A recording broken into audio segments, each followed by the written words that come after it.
सभी को जय मसीह की। आज हम सीखेंगे पवित्र आत्मा की सामर्थ।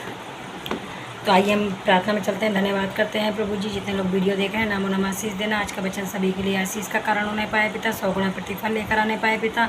इस प्रार्थना को यीशु के नाम मांगते हैं, आमीन आमीन। अब हम देखेंगे बाइबल से आयत को, प्रेरितों के काम। अगर आपके पास बाइबल है तो आप बाइबल को खोल सकते हैं, अगर आप पर बाइबल नहीं है तो आप वचन को सुन सकते हैं। अगर आपको हमारे वचन ये वीडियो अच्छा लगता है तो आप उसको लाइक और सब्सक्राइब और कमेंट और नोटिफिकेशन ज़रूर आप बेल आइकन दबाएं।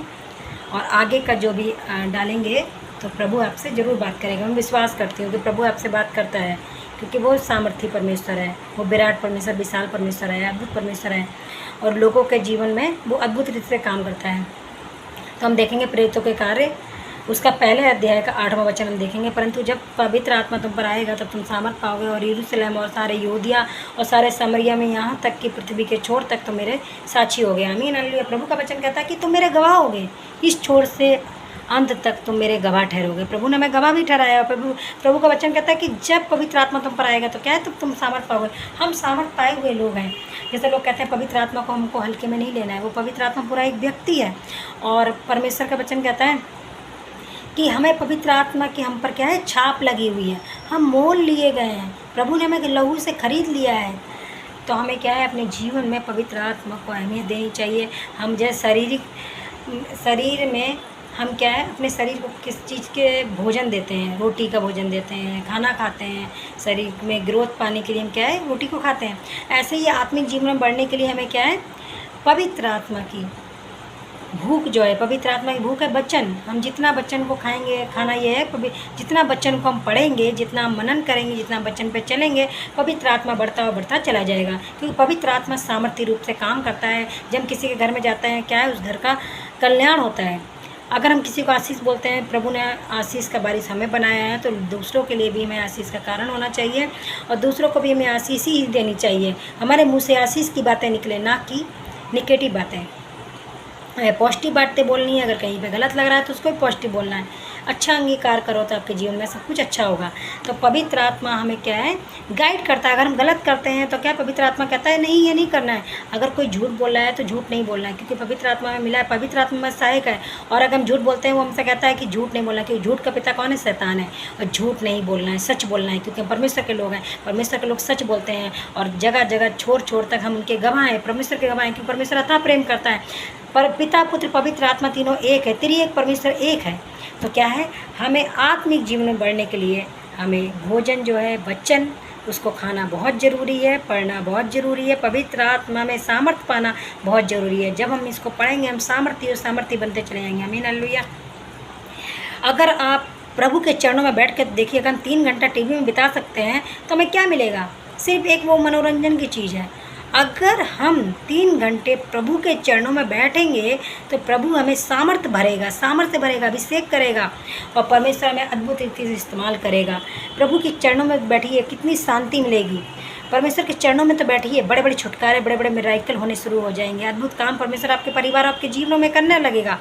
क्योंकि पवित्र आत्मा चाहता है कि लोग बचें और नाश ना हो और अनंत जीवन पाएँ। परमेश्वर ऐसे ही चाहते हैं। तो क्या उद्धार परमेश्वर में है। उद्धार कोई पैसों से नहीं खरीदा जा सकता। परमेश्वर वचन कहता है कि तुमने नहीं, मैंने तुम्हें संसार में से चुन लिया है। और जब चुना है तो हमें क्या, परमेश्वर के लिए फल लेकर आना है।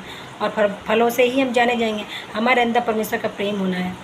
लोग ऐसा हमें प्रेम नहीं दे पाएंगे जैसे पिता परमेश्वर ने हमसे इतना प्रेम किया कि अपने इकलौते पुत्र को दे दिया, ताकि जो कोई इस पर विश्वास करे वो नाश ना हो परंतु अनंत जीवन पाए। आमीन हालेलुया।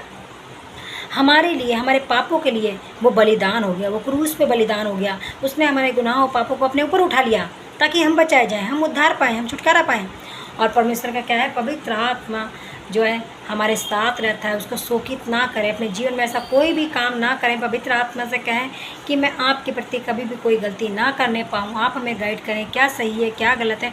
अगर आप कहेंगे, प्रार्थना में बैठेंगे, परमेश्वर आपको दिखाएगा, पवित्र आत्मा आपको गाइड करेगा, वो आपका सहायक है, आपको लिए फिरता है, वो आपको संभालता है। अगर हम गिर जाते हैं, परमेश्वर हमें उठाता है, बलवंत करता है, हिम्मत देता है, ताकत देता है। तो परमेश्वर के वचन में बहुत ताकत है, परमेश्वर के वचन में बहुत सामर्थ्य है। पवित्र आत्मा सामर्थ्य रूप से काम करता है। लोगों के जीवन में परमेश्वर पवित्र आत्मा, जैसे मैं अगर किसी के लिए प्रार्थना करती हूँ तो मेरे अंदर कोई लियाकत, कोई खूबी नहीं है। हम जितना नर्म करेंगे परमेश्वर हमें बढ़ाता चला जाएगा। पवित्र आत्मा जो मिला है सहायक के रूप में वो काम करता है। पवित्र आत्मा जो है हम प्रार्थना करते हैं वो टच करता है और लोग चंगे हो जाते हैं यीशु के नाम में। आज बड़े बड़े जैसे आप देखते हैं काफ़ी इंटरनेट के माध्यम से काफ़ी भी दास आ रहे हैं, काफ़ी वीडियो आ रहे हैं मसीह के, तो बड़े बड़े मिराइकल हो रहे हैं। मिराइकल किसके द्वारा हो रहे हैं? परमेश्वर के द्वारा ही तो हो रहे हैं। हमारे अंदर एक हम भी मनुष्य हैं, हमारे अंदर कौन रहता है? पवित्र आत्मा रहता है। ये शरीर परमेश्वर की आत्मा का मंदिर है। और प्रार्थना करते हैं, कौन अंदर से काम कर रहा है? परमेश्वर ही तो काम कर रहा है, परमेश्वर ही तो टच करता है, क्योंकि परमेश्वर उठता बैठता चलता फिरता है। वो जीवित परमेश्वर है, वो आज भी जीवित है। लोगों की दुहाइयों को सुनता है, लोगों की प्रार्थना को उत्तर देता है। अद्भुत काम हो रहे हैं।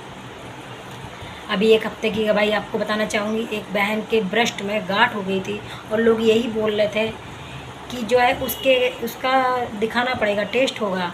और आप जैसे जानते हैं कि गांठ होना एक कोई हल्के में नहीं लेते हैं लोग, गंभीर विषय हो जाता है। कभी कभी गांठ होती है, वो टीबी भी हो जाती है, कैंसर भी हो जाती है। आजकल काफ़ी आप देख रहे हैं कि कैंसर की बीमारी हो रही है, काफ़ी बीमारियाँ फैली हुई हैं। उस बहन को लोग बोल रहे हैं प्रभु, बहन प्रभु में थी, उसका विश्वास प्रभु में था कि प्रभु मुझे चंगा करेगा। वो कहीं भी टेस्ट कराने नहीं गई, कहीं नहीं दिखाने गई, क्योंकि डॉक्टरों का डॉक्टर परमेश्वर है। मैं ये नहीं कहती कि मेडिसिन नहीं लेना है, डॉक्टरों को भी परमेश्वर ने बनाया। पर जब डॉक्टर भी हाथ खड़े कर देते हैं तब कहते हैं जिसको तुम मानते हो ऊपर वाले का नाम ले लो। और वो पिता परमेश्वर है जिससे हम प्रार्थना करते हैं, विनती करते हैं, और वो हमारी दुआइयों को सुनता है। बड़ा मिरेकल हो जाता है, वेंटिलेटर से भी बंदा चंगा हो जाता है। और इस बहन के जीवन में भी ऐसा हुआ कि आज उसने अपने मुंह से गवाही दी। आज हमारी मीटिंग रोज़ चल रही है कंटिन्यू 11 से 12 बजे तक। हमारे 30 दिन की प्रेयर चल रही है। उसमें क्या है, उसमें उसने गवाही दी। उसने ये बोला कि जो मेरे ब्रेस्ट में गांठ थी, मैं भी गई थी, प्रेयर करा था, और वो गांठ पूरी तरह से गायब हो गई, मेल्ट हो गई, क्योंकि उसका विश्वास प्रभु पे था। प्रभु का वचन कहता है कि तुम्हारा विश्वास राई के दाने के बराबर भी होगा तो इस पहाड़ से कह दो कि समुद्र में जा पड़ेगा। तो क्योंकि उसका विश्वास प्रभु पे, आपका विश्वास प्रभु पे रखकर तो देखिए, प्रभु के प्रेम को चक्कर तो देखिए, वो कितना अद्भुत है, वो कितना अनोखा परमेश्वर है। मैं रहूँ ना रहूँ, परमेश्वर आपसे बहुत प्रेम करता है, अथाह प्रेम करता है। वो परमेश्वर दूसरे को खड़ा कर देगा। और परमेश्वर, हमारी आशा यही है कि परमेश्वर हमारे हाथ को सदैव पकड़े रहता है। वो मैं लेने आ रहा है शीघ्र, और हम सभी मसीह लोग विश्वास करते हैं वो मैं लेकर जाएगा। पर पूर्ण रूप से परमेश्वर में जीवन को बिताना, अगर हमें लग रहा है कहीं पे गलत है, हमें संगति नहीं करनी है, अपने जीवन बचा के रखना है। इस प्रार्थना को यीशु का नाम मांगते हैं। हम सभी को जय मसीह के। God bless you.